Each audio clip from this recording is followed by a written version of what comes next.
Ay, wag mag... hindi ako nagmumura. Ayoko na magmura. Kumbaga, tinanggal ko na sa puso ko yung pagmumura.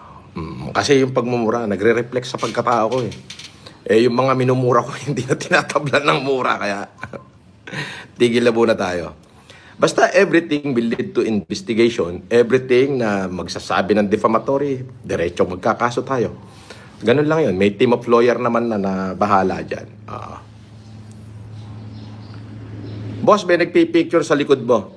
Okay lang yan. Walang problema. Kakasuhan natin. Total, nakita ko na yung angulo. Angulo ng pagpipicture. So, hindi natin... I will not leave it unnoticed. Okay? Lalo na FLM yan. Di ba? So, I will not leave it unnoticed. First, syempre, magkakandak muna ng investigation yung ating mga gwardiya dito. So, pagkatapos mag-conduct ng investigation ng mga gwardiya rito,